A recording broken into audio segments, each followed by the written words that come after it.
Baie welkom by Agapai Gemeente Aanlyn en dankie dat jy gekies het om by ons aanlyn diens in te skakel. My naam is Dawie van Skoor en ek is die gemeenteleier by Agapai Gemeente en ek weet jy het soveel aanlyn opsies wat jy kan kies van wanneer dit kom by aanlyn dienste. Maar dankie dat jy hierso is. Ons wil dit graag vir jou die moeite werd maak. Ek weet en ons almal by Agapai weet die lewe is moeilik, die lewe is gecompliseerd. En daarom wil ons vir jou inhoud skep en vir jou inhoud gee wat jou kan toerus en jou kan help om hierdie lewe suksesvol te leef. So, ons hoop jy geniet die diens en as jy daarvan gehou het, deel dit asseblief met iemand anders. Ons wil dat daar waar jy in jou huis is, daar waar jy besig is om hierdie te kyk, dat jy regtig die Here ook sal experience en dat die Here met jou sal praat soos met ons hier binne. Maar ons weet die Here praat duideliker as jy in die auditorium is as by jou huis in die bed, nee. So ek luister hierdie song terwyl ons nou sing, Good Vader, en ek dink by myself, jy weet, dit is een van die redes hoekom God 'n goeie Vader is. Want hy wil hê ek en jy met ons volle potensiaal bereik. Hy wil hê ons moet die beste weergawe van onsself word wat hy oor gedroom het. En een van die maniere waarop hy dit doen, is hy help ons om geestelik te groei. Hy help ons om ons geloof te bou, sodat ons kan ontwikkel en groei in daai weergawe wat hy vir ons gesien het. Al die ouers wat hier sit sal dit weet, nee. Jy sien jou kind en dan sien jy die potensiaal wat in jou kind is. Jy sien wat hulle kan wees, wat hulle kan word en dan doen jy alles om dit te unlock uit te laat. En dis presies hoe die Here oor ons elkeen voel. So, ons is vandag in die derde deel van ons reeks en die reeks se naam soos julle weet is die 5 dinge waarmee God ek en jou se lewens geestelik laat groei. En as jy die eerste 2 weke van hierdie reeks gemis het, wil ek jou asseblief nooi om dit aanlyn te gaan kyk. Ons het 'n YouTube channel, platform, gaan asseblief daarop, gaan kyk die eerste 2 boodskappe in hierdie reeks en ek weet dit gaan in jou lewe inspreek. So dit is interessant, die res, al die ander boodskappe wat ons, jy weet ook preek hierso en deel en so is ook beskikbaar daar, so as jy enigiets weer wil gaan kyk, dis alles daar, dis amazing. So en jy kan dit ook forward vir iemand, jy kan dit aanstuur as jy voel, iemand moet dit hoor. Jy weet, jy het so familielid ook wat al vir jou iets geforward het, dan weet jy, hulle probeer vir jou iets sê. Weet hulle forward, jy het al vir jou kinders net so ietsie geforward, en dan weet hulle, okay, jy probeer iets sê, nou dis presies waar hierdie gaan, so forward dit vir iemand, as jy weet, dit kan iemand help. So, wat ons basies oor praat in hierdie reeks, is ons sê na jare se observasie, en na jare se leierskapsopleiding en blootstelling en kursusse en seminare en skouerskuur en connect met ander kerke en ander leierskap en mense en natuurlik ons journey saam met honderde mense deur die jare, duisende kan ek amper sê, het ons gevind dat wanneer mense hulle geloofstories, hulle geloofsgroeistories met ons deel, is daar altyd 5 dinge wat die heeltyd oppop. Wanneer mense praat oor hulle geloof wat gegroei het, hulle wat geestelik verdiep het, dan is daar 5 goed wat oppop. Met ander woorde, daar's 5 goed wat altyd maak dat mense 'n geloofsgroei storie het. So ons het 'n besluit, kom ons bou hierdie reeks rondom hierdie 5 dinge in ons gemeente. En ek weet nie of jy dit weet nie, maar alles wat ons by Agapai Gemeente doen, alles wat ons by hierdie gemeente doen, van einde laas jaar af, spesifiek van begin hierdie jaar af, bou ons rondom hierdie 5 dinge. Dis die 5 goed wat die core is, ons geld, ons resources, ons energie, ons tyd, ons kalender, alles gaan rondom hierdie 5 goed. So as jy dit vergeet het, kom ek refresh jou. Okay. So die eerste een het Martin laasweek oor gepraat en dit is praktiese Bybelse lering. Nou, almal wat vertel dat hulle geestelik groei of verdiep het, sê, weet jy, iemand het vir my 'n boodskap, ek het 'n teaching geluister, weet jy, ek het 'n boodskap gehoor, iemand het gesê, ek het in 'n preek neergeskryf, iemand het gesê, en daardie boodskap, praktiese Bybelse teaching, het gemaak dat ek 'n liggie aangegaan het, 'n aha-oomblik beleef het geestelik, en dat goed in my lewe verander het. Ek het geestelik verdiep, ek het geestelik gegroei oor 'n teaching. Nou vandag praat ek oor die tweede ene, wat ek baie excited oor is, en dit is natuurlik ons voorsienige verhoudings. En ek gaan die res van die tyd daar praat, so ek gaan nie veel daaroor sê nie. Julle sal weet, daar's 'n derde ene wat ons ook oor gepraat het, persoonlike of private geestelike dissiplines. Almal wat geestelik groei sê, ek het so gegroei in my geestelike en my private tyd saam met die Here in spiritual disciplines. Vandat ek begin woord lees het, vandat ek begin ernstig bid het, vandat ek begin vas het, geestelike disciplines. So om oor hom praat. Dan die vierde een is persoonlike bediening, nee. Toe ek betrokke geraak het, iemand vir my intrek en sê, kom raak betrokke by die jeugbediening. Waar was Johan en Jolie? ja. Raak betrokke daar, nee, die Here het eintlik vir julle gesê, julle het geestelik begin vinnig groei, nee, sorry ek sit julle op die spot hier, maar verstaan, nee, toe jy gesê het ek sign op, ek gaan hierdie ding doen, nee, toe het ek begin groei, toe ek begin deel word het van daai team, toe sien ek, ek leer nou, mense vra my, en dan die 5de ene is beslissende omstandighede. Toe ek deur daai goed in my lewe gegaan het, daai omstandighede, professionele of familieprobleme of gesondheidsomstandighede of wat ook al het ek beleef in daai tyd, het daar ongelooflike geestelike groei plaasgevind in my lewe. So as ons na mense se stories luister en mense vertel dat hulle geestelik gegroei en ontwikkel het, dan sien ons hier's altyd een van hierdie 5 goed betrokke daarbey. Daar's partykeer meer as een van hierdie betrokke, party mense al 5 betrokke, maar uiteindelik is hierdie die elemente wat maak dat mense geestelik groei. En ons sien God gebruik hierdie 5 goeders om mense se geloof te laat groei, mense se geloof te bou sodat hulle ook geestelik kan groei. En miskien sit iemand en sê, maar hoekom is dit belangrik om 'n groter geloof te hê? Hoekom is dit belangrik dat my geloof groter moet word? Hoekom is dit belangrik dat ek moet geestelik groei? Wel, julle sal ook onthou, die eerste Sondag het ek daaroor gepraat en ek het gesê dat groter geloof en groter vertroue in die Here maak dat ek en jy 'n sterker en dieper verhouding met die Here het. En hoe sterker en hoe dieper my verhouding met die Here is, hoe meer intimiteit het ek en die Here. So uiteindelik gebruik die Here hierdie goed om ons geloof te groei, sodat ons 'n dieper verhouding van intimacy met God kan hê. So dis vir God belangrik dat ek en jy 'n groter geloof sal hê. Ek dink as die Here een ding in jou lewe wil doen, is dit om jou geloof en vertroue in hom te verdiep. So net om ons so 'n bietjie aan die gang te kry vanoggend. Ons gaan ons nou die winterseisoen in, so net om ons 'n bietjie te jumpstart vanoggend aan die begin van hierdie diens, gaan ek nou iets doen wat van julle gaan love en van julle gaan dit haat. En ek moet eerlikwaar sê, as ek jy was en ek het gesit waar jy sit en iemand het hierbo gestaan en gaan doen wat ek nou met julle gaan doen, sou ek dit ook nie gelove het nie. Maar wat ek net wil sê is, bear with me, face dit, voel dit, werk deur dit en werk saam met my. Okay, is dit 'n deal? Okay, so ek wil hê jy moet na die persoon langs jou toe draai. Ja, jy het geweet jy gaan na iemand toe moet draai en praat. En dan wil ek hê jy moet met die persoon langs jou praat. Dis dalk 'n vreemde persoon. Vra dalk net eers uit mooi maniere uit wat hulle naam is. Voor jy begin jou hart uitpak. Nee, regtig nie. Maar draai na hulle toe en dan wil ek hê jy moet een van 2 vra. Ek gaan 2 vrae vra. Maar een van die 2 vrae wil ek hê jy moet antwoord teenoor die mense wat langs jou sit. Is dit 'n deal? Okay, so die eerste vraag wat ek gaan vra, ek dink hy gaan op die skerm wees. Nee, ek dink hy is daar so op nie. En die eerste vraag wat ek gaan vra is, so ek wil hê met na die persoon toe draai langs jou en vir die persoon sê, noem die naam van 'n persoon of 'n verhouding in jou lewe wat jou gehelp het om geestelik te groei en wat jou gehelp het om jou geloof te bou. So draai na die persoon langs jou toe en sê, weet jy wat, ek wil graag, maar wou nie nou onmiddellik doen nie. Wag net vir die tweede vraag. Ek wil graag vir jou sê, dit is die naam van die persoon wat my gehelp het om te groei. Dis die naam van die persoon wat my gehelp het om my geloof te bou, om geestelik te verdiep. Okay.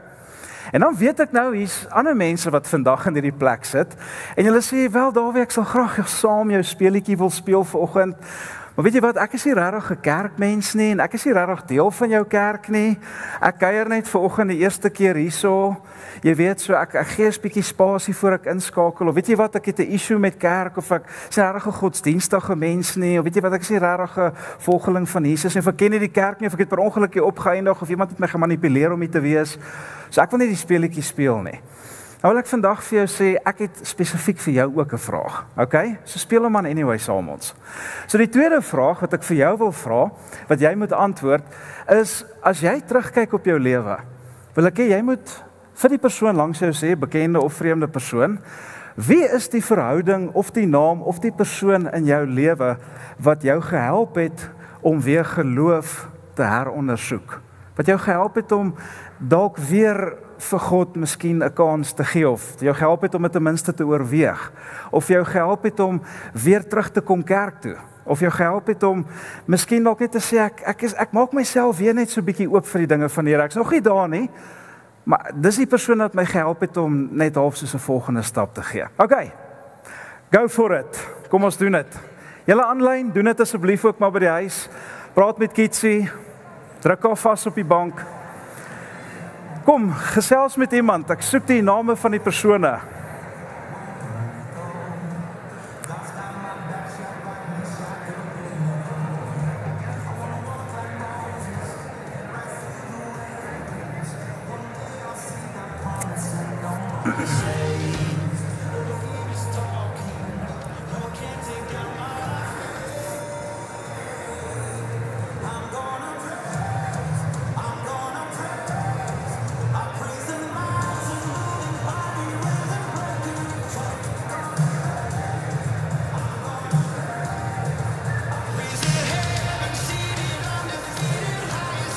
Daar sê hy.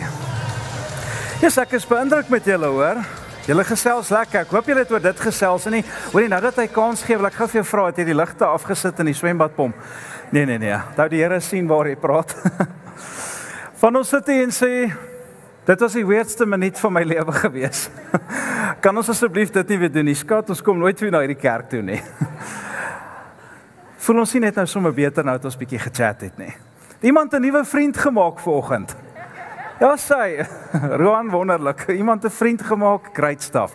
Ek vra altyd vir my kinders daai vraag as hulle van die skool afkom. Het julle 'n nuwe maatjie gemaak vandag?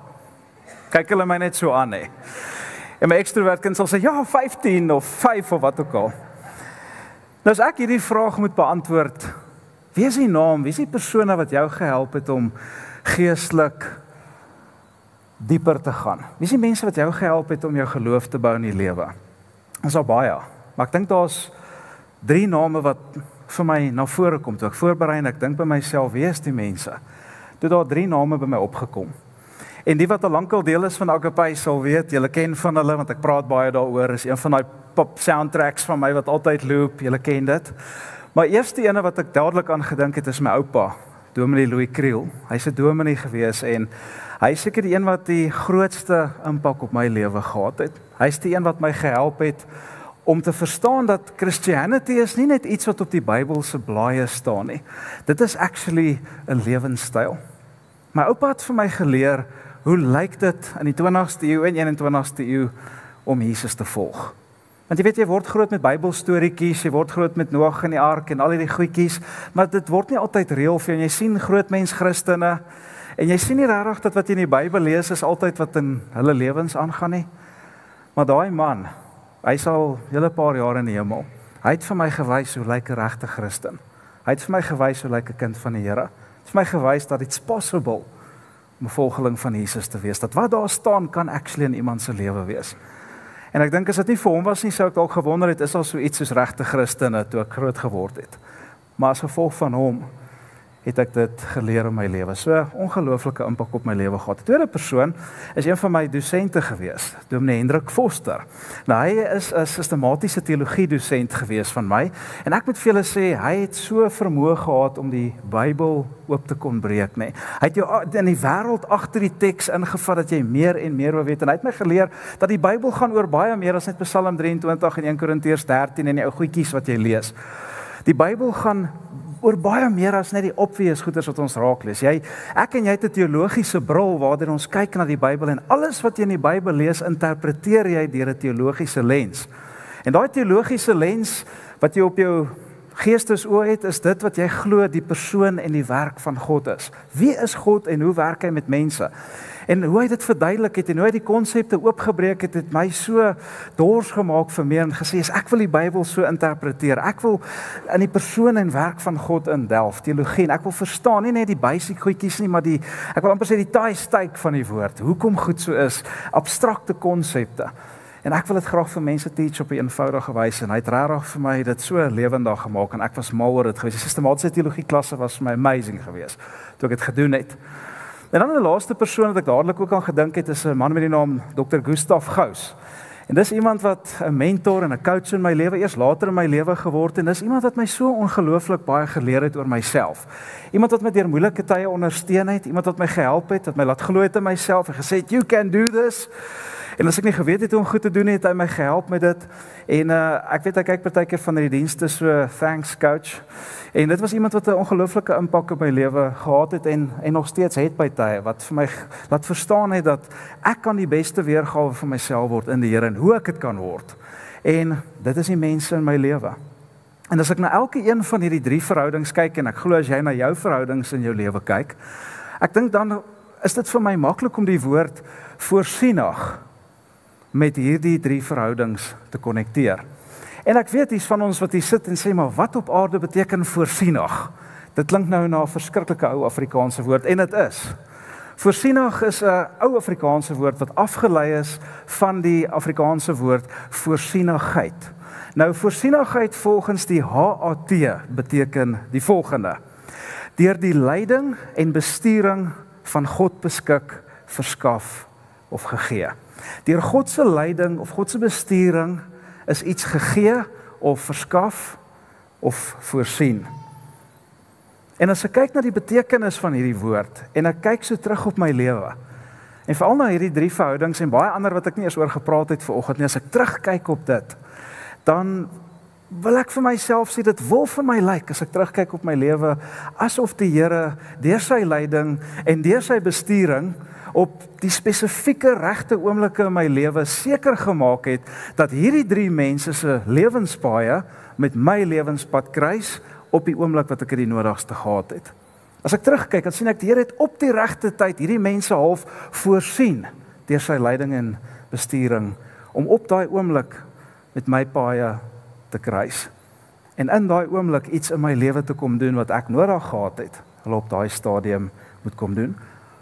Die Here het voorsienige verhoudings voorsien in my lewe.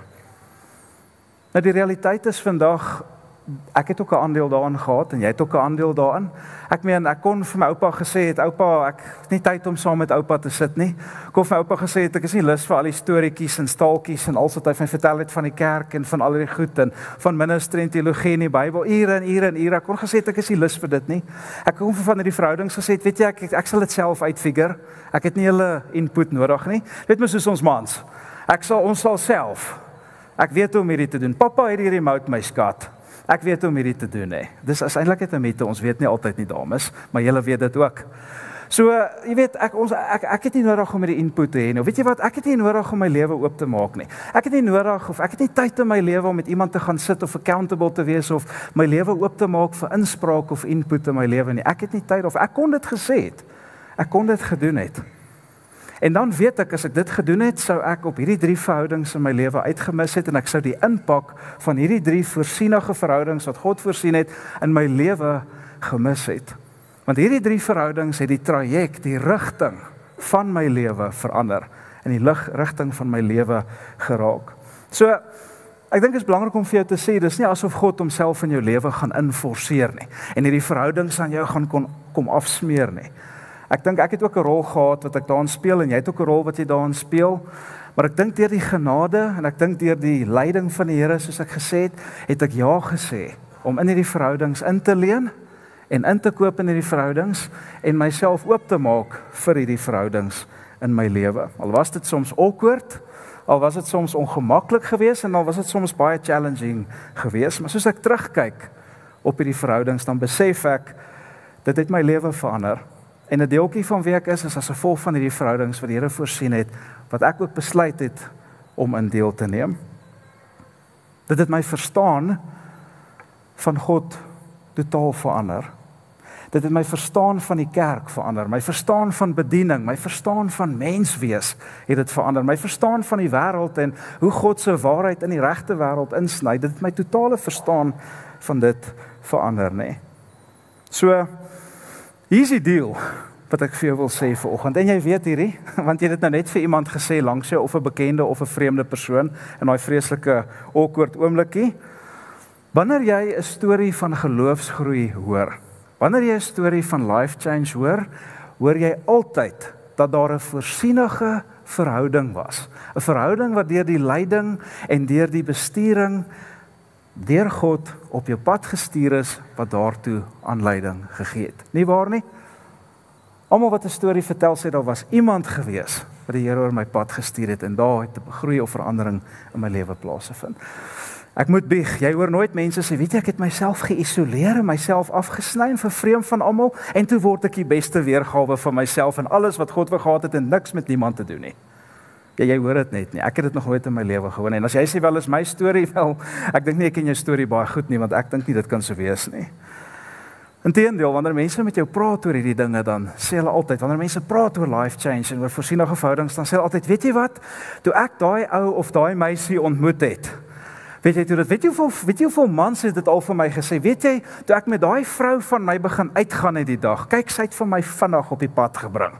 Die Here het vir haar gebruik, soms om 'n artikel 5 te gee, soms om my te bless, maar die Here het hierdie vrou gebruik om vir my reg te kry, Of mense sê, weet jy wat, ek het in hierdie verhouding betrokke geraak, en hierdie persoon het hierdie ongelooflike insigte met my gedeel, of iemand het gesê, weet jy wat, my ouers het getrek na 'n ander dorp toe, en toe raak ons in hierdie kerk betrokke, en ek het begin gaan na die dienste toe, en daar het alles in my lewe begin verander. Of weet jy wat, ek het gedog, alles is okay in my lewe, ek het gedog, ek is op cruise control, toe nooi iemand my saam na hierdie klein groep toe, na hierdie mense toe, en daar het alles net die ruil vir die goeie in my lewe. Of weet jy wat, my maat het 'n stiefpa getrou, en hy het die Here gedien, en hy het ons almal op trek gebring, of toe ek deel word van hierdie groep mense, deel word van hierdie ministry, toe ek deel word van hierdie team, hierdie span, toe begin ek net beleef wat dit is om dieper. Julle weet waarvan ek praat, Die oomblik toe ek deel geword het van 'n voorsienige verhouding, toe verander die hele traject van my lewe. Toe ek 'n afspraak gemaak het met die beraader, toe ek daar begin werk het en hy sê vir my die baas, die CEO van die plek is 'n Christen, en ons het hierdie geestelike gesprekke begin gehad mekaar, toe verander dinge.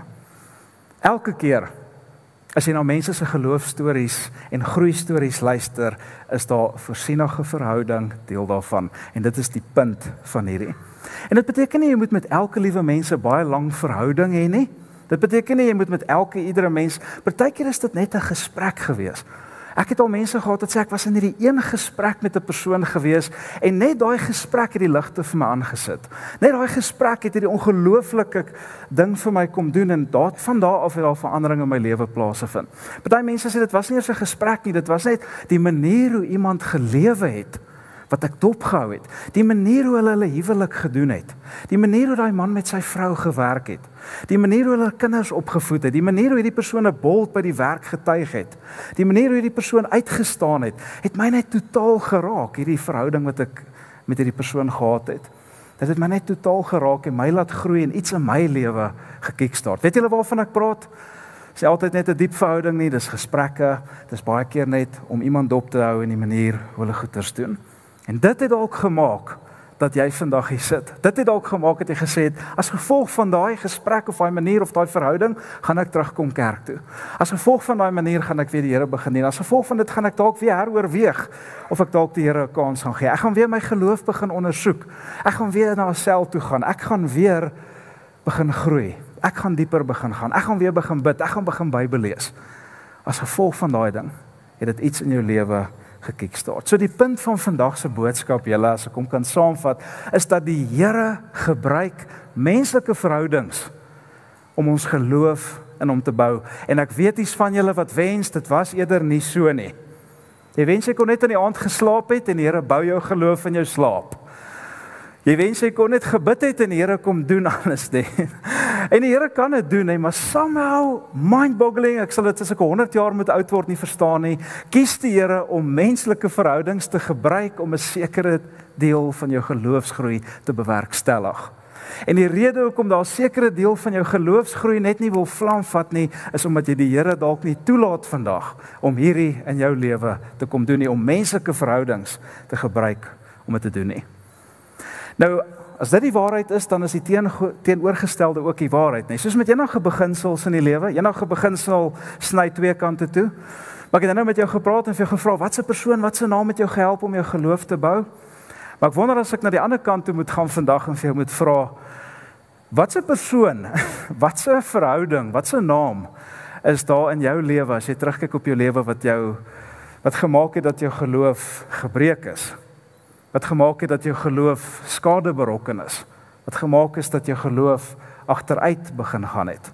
Dan wonder ek, wat sal jy sê? En asseblief, ek dink nie hierdie moet jy hard sê nie. Dink vir die vrede van die huis en vir jou lewe moenie dit hard sê nie. Maar ek wil tog hê jy moet daaroor dink vandag. En ek wil jou daai vraag vra.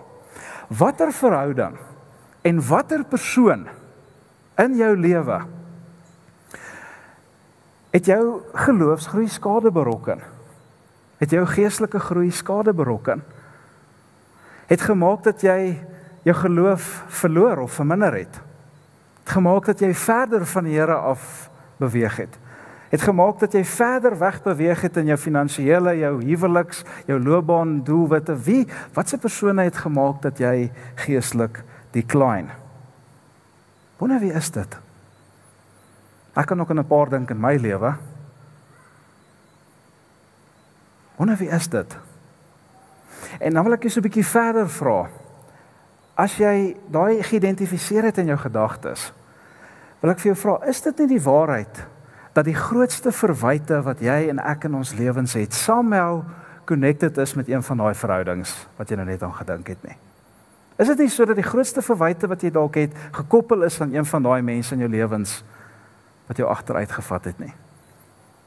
Is dit nie so dat jy dalk hier sit vandag en sê, weet jy wat, as ek dink daaraan, dan besef ek, die grootste verwyte in my lewe is as gevolg van daai verhouding in my lewe. Weet jy wat, ek wens dat ek het nooit daai oproep geantwoord nie.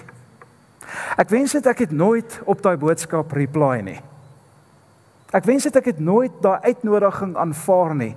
Ek wens dat ek het myself nooit in daai situasie geplaas om blootgestel te word aan dit nie. Ek wens ek het nooit in daai deal ingeklim nie.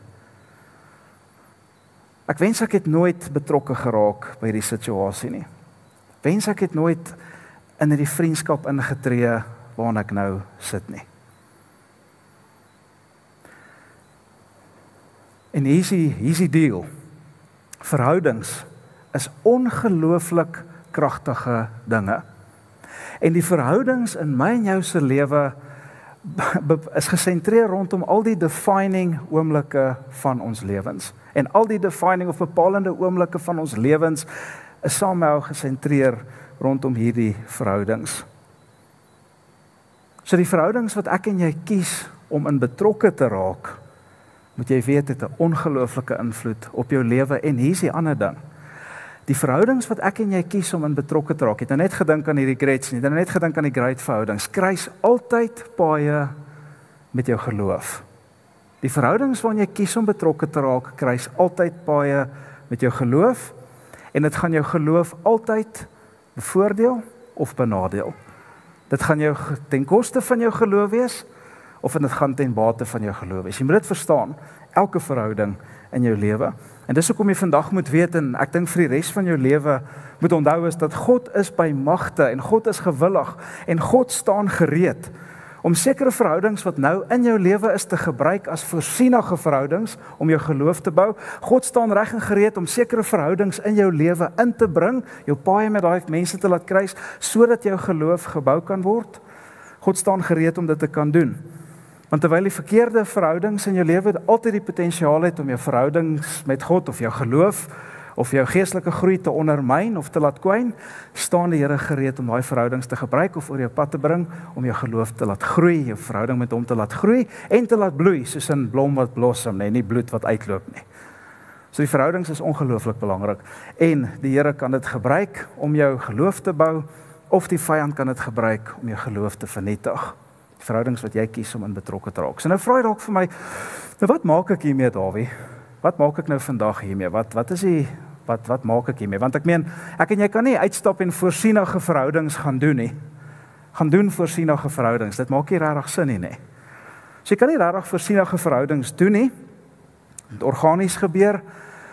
Maar wat jy wel kan doen en wat jy wel hiermee kan maak is om vandag bewus te wees van hierdie beginsel, hierdie geestelike prinsipel wat ek hier met jou deel vandag. Daardie beginsel wat sê dat die sterkte van jou geloof en die diepte van jou geestelike groei is altyd verbind aan die tipe verhoudings waarin jy betrokke is.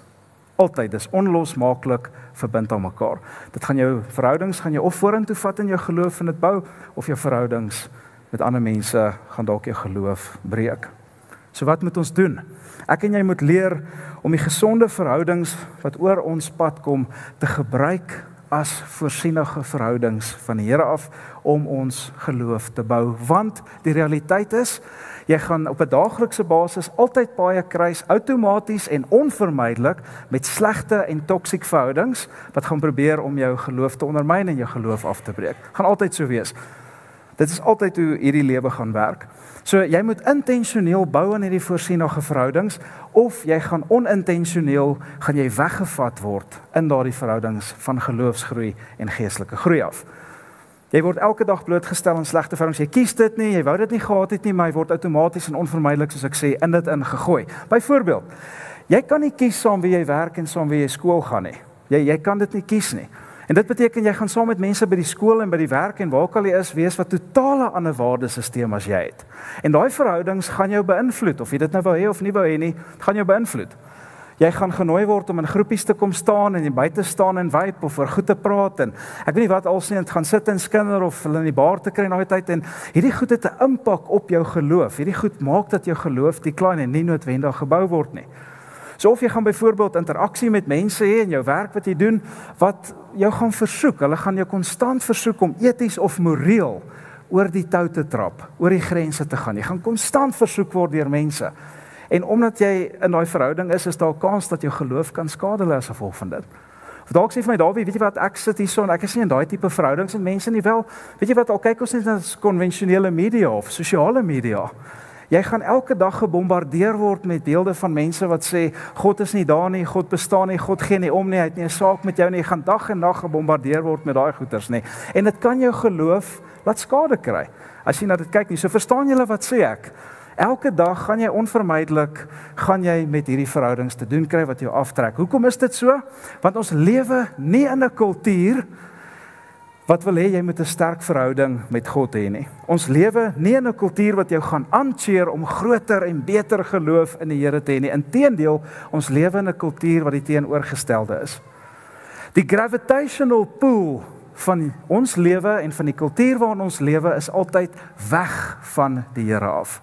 So daar gaan countless verhoudings op 'n daaglikse basis, weeklikse basis wees wat die gravitational pull is om jou weg te vat van die Here af, wat gaan wees om jou afwaarts te trek. Die gravitational pull van ons kultuur en van ons lewe is nie om jou op te trek nie, en jy weet hierdie, dis om jou af te trek. En daarom, omdat dit die waarheid is, gaan jy, om dit te counteract, gaan jy die voorsienige verhoudings wat in jou lewe is en wat God oor jou pad wil stuur, gaan jy moet boost en gaan jy moet fuel en gaan jy moet airtime gee sodat hierdie kan counteract en selfs verbyvat. Want as dit net hierdie is, gaan die gravitational pull altyd afwaarts wees.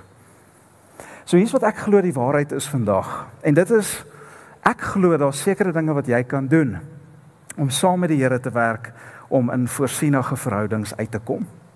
Ek glo daar's sekere dinge wat jy kan doen om saam met ons hemelse Vader te werk, om jou te help om in voorsienige verhoudings te kom en voorsienige verhoudings te skep. Want in elke verhouding wat in jou lewe is daar 'n keuse wat jy moet maak. En daai keuse wat jy moet maak is, gaan hierdie verhouding my geloof bou of gaan hierdie ding my geloof breek? Geen verhouding is neutraal nie. Daar is nie so iets as 'n neutrale verhouding, dis net niks nie. Gaan of bou of breek, elke verhouding, en jy gaan die keuse moet maak, wat gaan hierdie verhouding in my lewe kom doen? So as jy glo die Here het hierdie verhouding oor my pad gebring, as 'n voorsienige verhouding, die Here het hierdie verhouding, hierdie persoon, hierdie mense oor my pad gebring, om my te kom geestelik groei, om my geloof te kom bou, om my geloof te kom versterk, as jy dit glo vandag, wil ek sê, gaan voluit in daai verhouding, werk saam met die Here. So ek gesê het, jy kan saam met die Here werk, om daai verhouding optimaal te benut, sodat jy geestelik kan groei. En die teendeel is ook die waarheid, as jy in 'n verhouding met iemand is, en jy weet, hierdie verhouding is iets wat die vyand gebruik, om jou geestelik te laat decline, wegvat van die Here af, jou geloof te laat krimp, jou verder van God af wegvat, dan moet jy uit daai verhouding uitkom, ASAP. Dis gou as moontlik, en ek wil net noem hierso, ek praat nie van die huwelik nie, dis 'n covenant relationship. Ek sien mense, hier is die optional exit point, die dominee sê, kom uit hierdie verhouding uit. Dis nie wat ek sê, ek praat nie oor die huwelik nie. Kyk, die huwelik is 'n covenant relationship, dit is 'n ander terms and conditions wat daar geld nie. Ek praat nie van dit nie, ek praat van algemene verhoudings in jou lewe, selfs met familie, soms met vreemdelinge en vriende of wat ook al. As jy agterkom, die Here wil die ding gebruik om my te bou, feel dit, raak betrokke, bou dit. Ek wil amper sê, soos hulle daai fliek gesê het, wat is daai Dead Poets Society, suck the marrow out of it. Maar as jy in 'n verhouding is wat jy weet, hierdie ding is nie besig om my te groei nie. Hierdie ding is nie besig om my geloof te bou nie. Get out. Maak soos Josef, vat die pad. Hardloop nie, kom so gou as moontlik uit hierdie ding uit weg. Ek wil vir jou 'n vraag vra, en die vraag is, ek wonder, wat 'n verhouding, voorsienige verhouding, is God op hierdie oomblik besig om vir jou op te ramp of op te gear, om jou geloof te bou en next level te vat, wat jy dalk nie raak sien nie. Wat 'n verhouding is jy op hierdie oomblik? Die Here het die ding vir jou op 'n silwer platter gegee en hy wil hierdie ding gebruik om jou geloof te bou. Dis 'n voorsienige verhouding, 'n verhouding voorsien deur die Here. En jy's besig om dit te mis. Jy sien dit nie raak nie. Dink vir 'n oomblik daaraan. Is daar sulke mense in jou lewe? Familie, vriende, gemeente, familie? Is daar ook so 'n verhouding wat die Here vir jou probeer defrost en jy vang dit net nie? En dan 'n tweede vraag wat ek daarmee saam wil vra is, ek wonder hoeveel voorsienige verhoudings was daar al op jou pad gewees, wat die Here jou geloof wou bou, dat die Here jou geestelik wou laat groei, maar jy het dit gemis.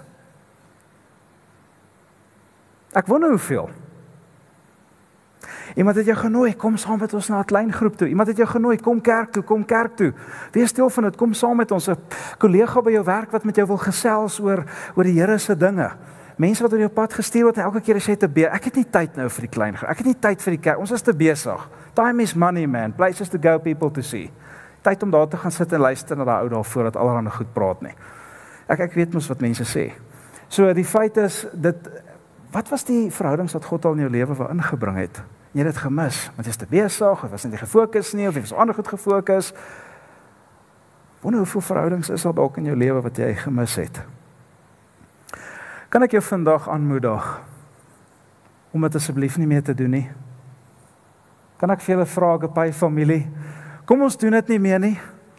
Kom ons gebruik nie verskonings nie, kom ons soek nie loopholes of goed uit dit uit om nie voorsienige verhoudings te doen, of kom ons wees net nie so gefokus op ons eie wêreld en eie goedjies en eie prioriteite in ons lewe, dat ons totaal mis dit wat God oor ons pad wil bring en wat die Here wil kom doen nie, want elke mens wat geestelik groei, is in 'n voorsienige verhouding. Hulle is nie geïsoleer nie. So ek wil gou 2 kort verse met jou deel. Een uit die Ou Testament, een uit die Nuwe Testament. En wat ons in die verse gaan sien, is dit onderstreep eintlik net dit wat ek en jy klaar uit ervaring uit geleer het. En die ervaring sê vir ons, dat die Here gebruik menslike verhoudings om ons geloof te bou, en hoe hy dit wil doen. So is julle reg vir die eerste een, baie kort versie. En dit is in Spreuke 13 vers 20. So as jy jou Bybel saamgebring het, kan jy lees. Andersins, ons het die skerm daarmee. Lees saam met my, hy sê, hy wat met wyse mense meng, verkry self ook wysheid. Dis 'n nou-brainer, sê jy dalk. Meng jou met dwaase en jy word self ook soos hulle. Nou, as jy in die oorspronklike Hebreëus kyk, dan gaan jy sien hierso dat hierdie is nie 'n bevel nie, dit is nie 'n opdrag wat gegee word nie. Dit is 'n observasie wat die slimste man in die wêreld, Salomo, maak. En hierdie observasie het 'n belofte en 'n waarskuwing. So wat is die observasie wat Salomo maak? Die slimste, wysste man in die wêreld. Sê die Bybel nie ek nie. As die Bybel sê die slimste man in die wêreld, sê pretty slim. So wat sê die wysste man in die wêreld? Hy sê ek het geobserveer dat die mense saam wie jy uithang, die mense met wie jy jou tyd spandeer, die mense saam wie jy jouself in plekke bevind, in gesprekke bevind, die mense met wie jy assosieer, daardie mense het die potensiaal om 'n massiewe impak en invloed op jou lewe te hê. Daai mense gaan jou lewe profoundly beïnvloed. Dis sy observasie. Nou wat is die belofte hierso? Hy sê so, as jy saam met wyse mense uithang, tyd spandeer, tyd verwyl, soos my ouma al altyd gesê het, dan gaan daar iets gebeur, jy gaan wys word. In ander woorde, die Here gaan hierdie verhouding, hierdie voorsienige verhouding gebruik om jou te help om iets beautifuls in jou lewe te doen, iets goeds in jou lewe te doen, iets moois in jou lewe, jou te groei en jou te bou. Dis die belofte, dit gaan so gebeur. Maar dan sou ook 'n waarskuwing. En die waarskuwing is, as jy nie saam met slim mense tyd spandeer nie, as jy saam met onwyse, dwaase, dom mense, stupid mense tyd spandeer, stupid is die Hebreëse woord daar, dom, vertraag, wat se woord moet ek nou nog gebruik? So, dit is nie 'n mooi woord daar nie, dwaas is mooi, hy's mooi vertaal, maar eintlik is dit half bietjie boom, nee, saam met eenvoudige. So hy sê, as jy tyd saam met sulke mense spandeer, gaan hulle ook 'n potensiële impak op jou lewe hê, en gaan jou lewe word soos hulle sin, want jou lewe beweeg altyd in die rigting van die crowd saam wie jy beweeg. Dis wat hy hierso sê. So is 'n observasie, slimste man in die wêreld, nie, ek kan nie krediet vat vir dit nie. Hier's 'n belofte en hier's 'n waarskuwing. Dan kom ons jump Nuwe Testament toe, en dan sien ons die Nuwe Testament brei vir ons 'n bietjie uit op hierdie laaste een. En dis Paulus se woorde. Paulus praat hier met die gemeente in Korinte. Hy het baie vir daai kerk te sê gehad. Ek dink dit het baie keer nie so goed gegaan in daai gemeente nie. Ons kyk wat hy als vir hulle skryf nie.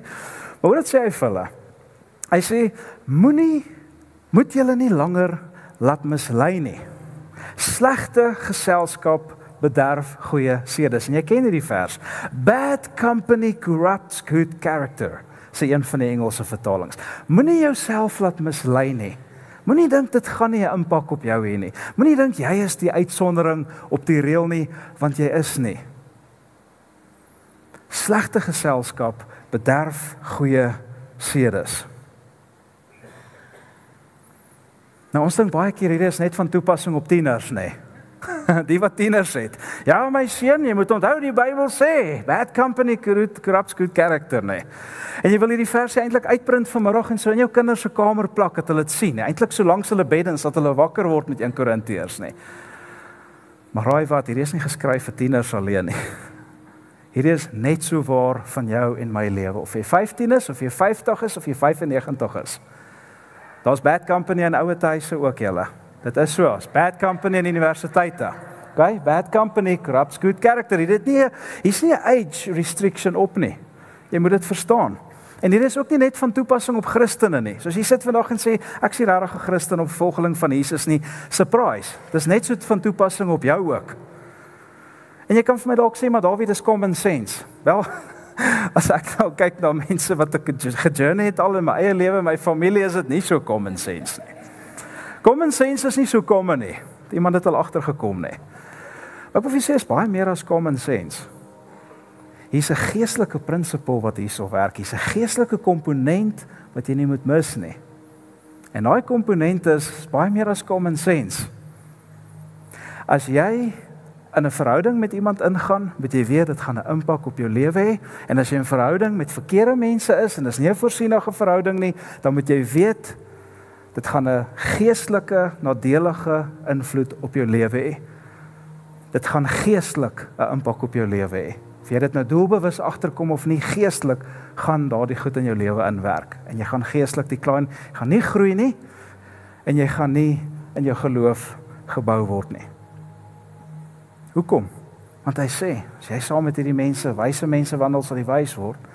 Saam met dwaase mense wandel, sal jy dwaas word. En miskien sê, ag, ek weet daarom nie of dit so is nie, hoor. Ek het lank genoeg weggekom met hierdie. O, regtig. Seriously. Weet julle hoeveel slegte geselskap het al goeie huwelike vernietig? Weet julle hoeveel slegte geselskap het al gerehabiliteerde alkoholiste teruggevat in daai siklus in van gebrokenheid en alkoholisme? Weet jy hoeveel slegte geselskap het al gemaak dat mense met goeie intensies en goeie doelwitte en goeie planne vir hulle lewe saadjies gekry het wat in hulle gedagtes gesaai is, wat gemaak het dat dit later manifesteer in 'n slegte leefstyl? Besef jy dit vandag? Weet jy hoeveel goeie mense is al in slegte omgewings en plekke ingetrek deur slegte geselskap, wat gemaak het dat daai goeie mense habits en gewoontes in hulle lewe aanleer, wat hulle vandag en jy vandag nie kan afskud nie. Kan daai habit nie afgeskit kry nie, want jy het jouself in daai plek gesit as 'n goeie mens, as gevolg van slegte geselskap. So as jy vandag vir my sê, jy weet nie van die slegte geselskap, het al baie lewens verwoes. En dit maak saak, die geselskap saam wie jy uithang. So almal het dit al gesien, dis nie nuwe nuus nie. Maar die vraag wat ons dan uiteindelik vandag vir mekaar moet vra, is gaan hierdie beginsel wat ek met jou gedeel het, die beginsel van die verhoudings in jou lewe waarin jy betrokke is, het die direkte impak op jou geestelike toestand, geestelike groei of nie, daai beginsel, die vraag wat ons moet vra, is gaan daai beginsel vir jou werk, of gaan dit teen jou werk? Dis die vraag wat ons moet vra. Gaan dit vir jou werk, of gaan dit teen jou werk? So ons kan ongelukkig nie voorsienige verhoudings skep nie. Ons kan dit nie skep nie, ons kan dit nie maak gebeur nie, maar wat jy kan doen is jy kan die potensiaal daarvoor skep. En dis hoekom ons by Agape gemeente, wil ek amper vir julle sê, fanatical daaroor is, om die regte omgewings te skep, sodat voorsienige verhoudings kan gebeur. Dis hoekom ons tonne geld en energie en resources en tyd laat invloei in omgewings en spaces in, sodat ons voorsienige verhoudings kan laat gebeur, dat dit ontstaan, dat dit ontwikkel en dat dit groei, dat dit floreer. Dis hoekom ons soveel effort daarin sit. So in die lig hiervan moet elke een van ons intentioneel daaroor begin raak om op hierdie voorsienige verhoudings in ons lewens in te zoom en voorsienige verhoudings doelbewus te pursue.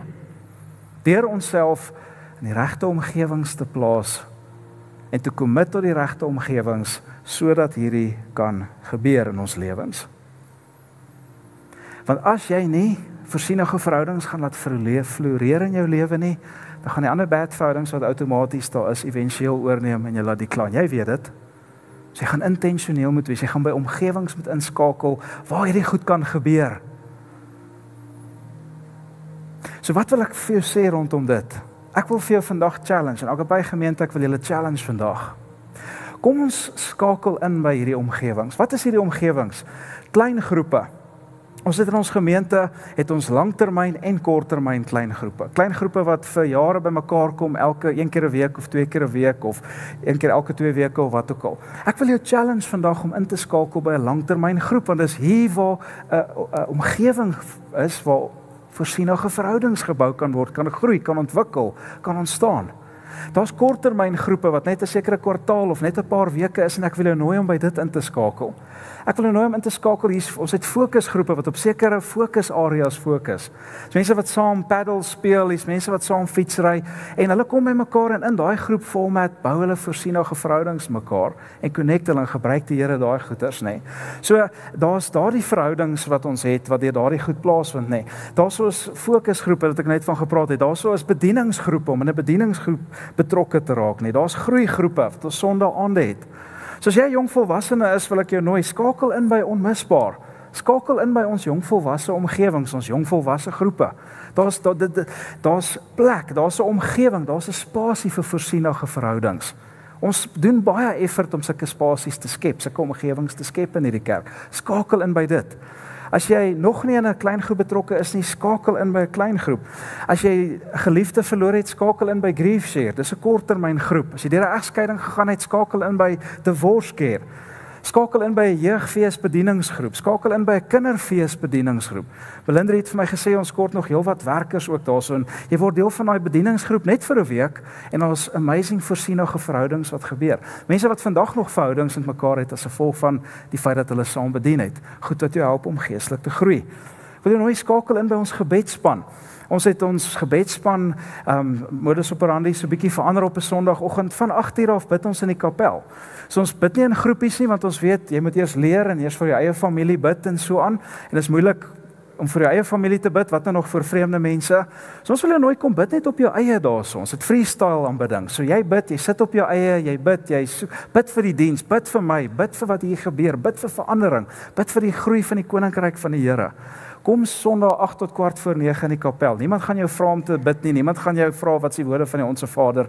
Niks sulke goed gaan gebeur nie. Kom bid net daar binne as jy klaar is aan waar jy weer. Is dit net 10 minute wat jy kan gee. So dis vir ons belangrik dat jy by daai dinge betrokke is. Welkom by die familie, Alpha Marriage. En eers dalk van julle wat voel ek is gefrustreerd om na dit te luister, na al hierdie goeters, maar luister julle, ek hoop ek frustreer jou sodat jy dit doen. Okay? Ek hoop ek frustreer jou in dit in. Wat ek net vir jou wil sê is, hier is soveel omgewings in die kerk wat ons jou wil help om voorsienige verhoudings te bou. En dalk sit jy hierso en jy sê, Dawie, maar ek been there, done that, got a t-shirt. Ek is in 'n groep, ek is in 'n verhouding, ek is met mense, ek is connected. Well done, ek so bly. Maar weet jy wat? Sal jy dan nie miskien daai stap neem en vir iemand anders 'n voorsienige verhouding wees nie? Dalk moet jy juist by 'n groep aansluit. Dalk moet jy juist by iets om vir iemand anders in iemand anders se lewe daai persoon te wees. Die Dominee Louis Kriel, die Hendrik Forster, die Gustav Gous, vir iemand anders te gaan wees. Wie ook al jy gesê het. So weet jy wat, ek gaan deel word van dit om ander mense te help. Ek gaan ander mense inspireer om in hulle geloof te groei. Ek gaan 'n groep join nie omdat ek hierdie diep geestelike kennis soek nie, maar omdat ek iemand anders wil help. Ek gaan betrokke raak by dit nie omdat dan iemand anders dit kan doen nie, maar omdat ek hier wil verhoudings bou en ek wil jonger Christene help. Ek wil 'n pad stap saam met mense. Voorsienige verhoudings is hoe die Here mense dieper vat. Ek weet wat jy sê vandag. Jy sê, wel Dawie, dis awkward. Dis awkward. 'n Nuwe selgroep of klein groep is awkward. Dis awkward om by 'n bedieningsspan te wees. Dis awkward om met iemand te praat. Ek weet dis awkward, maar hier's die deal. Alle voorsienige verhoudings, of meeste van hulle begin by awkward. As ek aan al die verhoudings in my lewe dink, dan dink ek, dit was aan die begin baie awkward gewees. Weet of mekaar te sê nie, en jy weet nie hoe jy gaan doen, die ding gaan benader nie. Maar awkward is hoe die koninkryk rol. Miskien moet jy dalk net daai stap neem en sê, weet jy wat, dit gaan awkward wees, dit gaan moeilik wees, dit gaan onvoorspelbaar wees, maar ek gaan die risiko vat, I'm going to put myself out there vir voorsienige verhoudings. Want as ek dit nie intentioneel bou nie, gaan die duiwel sorg dat ander verhoudings my breek. Dit moet dit counteract. So ek wil jou challenge, kom ons word 'n gemeente, nie met 'n paar groepies nie, maar 'n groepsgemeente. 'n gemeente wat verhoudings met mekaar bou. Kom ons word 'n gemeente wat mekaar disciple, wat dit ernstig opvat om mekaar te disipel. Jy weet, dit is nie jou bediening nie, dit is nie jou roeping nie, dit is die groot opdrag van die Here om disippels te maak. Dit is nie opsioneel as jy Jesus volg nie. Dit is nie vir jou om te besluit nie. As jy Jesus volg, is dit 'n direkte opdrag van die Here. Gaan dan heen en maak disippels. Bearbei mense. Spandeer tyd, bou verhoudings met hulle. Dan sê ek weet nie om hulle te disipel nie, kom vra my, dan gaan ons vir jou help met dit nie. As jy die Here ken, die Heilige Gees is in jou, hy gaan vir jou vat. Maar ons kan jou help ook met dit. Kom ons disipel mense, kom ons bou verhoudings met mense. Kom ons sit nie net op 'n Sondag en wag vir volgende Sondag nie. Kom ons begin in die week uitreik na mense, connect met mense. Dis al ons die koninkryk gaan bou, dis al ons mense se geloof gaan bou en mense se geloof gaan groei. Soos jy uitstap vandag, soos jy altyd weet, is daar die geleentheid daar buite om op te saai vir hierdie. Ons het dit juis maklik gemaak. Ons het die groepslewe banner opgesit buite. Daar gaan iemand wees met nice blou hempies aan en hulle gaan vir jou help om in 'n groep te kom. Sit jouself out there. Sê weet jy, het jy 'n negatiewe ervaring met 'n groep gehad? Jy het 'n negatiewe ervaring by Sparrock gehad en jy gaan tog weer terug so toe. So weet jy wat, gaan terug na die groep toe, try dit weer. Gaan van groep tot jy jou tribe vind, jou regte mense vind waar jy verhoudings kan bou. Raak betrokke by 'n fokusgroep en daar gaan mense wees om jou te help. Sit jou naam op, al is dit die middel van die jaar, is die beste tyd om dit te doen en raak betrokke. En ons, soos Martin gesê het, ons gaan vir jou 'n free donut gee en jy dink dit is manipulasie. Ek hoop dit werk. OK? Hoop dit werk. Dis om vir jou te sê hoe ernstig ons is dat jy hierdie moet begin doen. Ons sal alles doen. Wat moet ons nog doen om julle te help daarmee? Sê my en ons doen dit. Mag die Here vir ons help om voorsienige verhoudings te bou. Jy gaan terugkyk en sê, die storie wat ek jou vertel, my kleinkinders, mense, storie van geloofsgroei, was toe ek in daai verhouding betrokke. Het was super awkward, maar toe ek in dit betrokke raak, dit het amazing vir my gewerk. So dit is my beste shot julle. Kom ek bid vir julle. Dankie Here, dat dit u hart is dat ons verhoudings moet bou en dat u voorsienige verhoudings in ons lewe wil oprig. En Here, dat dit wat in ons lewens is, dat u dit wil gebruik en ons wil kom attent maak daarop, Here. Ons weet die vyand het op 'n daaglikse basis allerlei ander toksiek verhoudings om ons te vernietig, Here, en seer te maak en ons geloof te destrooi, maar Here, u wil ons geloof bou.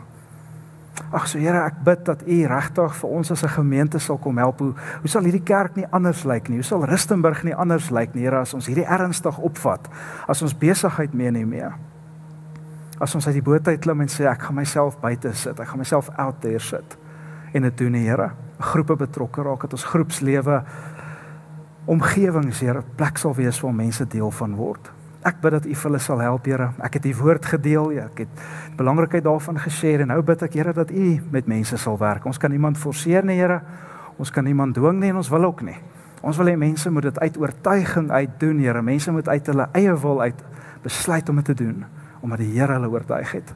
En ek bid, Here, dat u vir hulle sal help. Ek bid dat u sal oortuig, ek bid dat u sal lei, dat u vir hulle sal wys wat die volgende stap is, Here. En hulle is iemand in daai ding dat hulle sal besef, maar ek het nodig om ook iemand anders te gaan uitreik na toe, Here. Omdat iemand in my lewe na my toe uitgereik het, iemand 'n voorsienige verhouding met my gebou het, Here, staan ek vandag hierso. Iemand het die moeite gedoen met 'n klein seentjie. En Here, dankie dat ons weet dat daar soveel stories wat nog geskryf moet word, Here, soveel stories wat nog vertel moet word, en dit gaan alles gaan oor hierdie grootste en slegste oomblik in ons lewe, het iets te doen met verhoudings. Help ons om in die regte verhoudings te kom. Ek bid, Here, dat U vir ons sal help.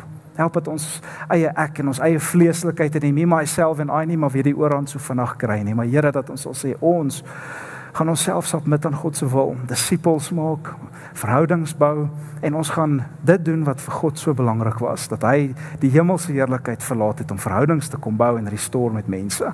As dit U hart was, Here, kan ons niks minder as dit ook voor op ons agenda sit nie. Ek bid dat U vir ons as 'n gemeente sal help. Mag U ons gebruik, mag U ons grondgebied vergroot, mag U ons impak vergroot, en mag dit uiteindelik lei tot die uitbreiding en establishment van die koninkryk van God in hierdie dorp, Here. Ons bid dit in Jesus se naam. En almal sê saam met my. Amen. Be blessed. Onthou om deur Care Center te gaan loop en sign op. Sien julle volgende Sondag.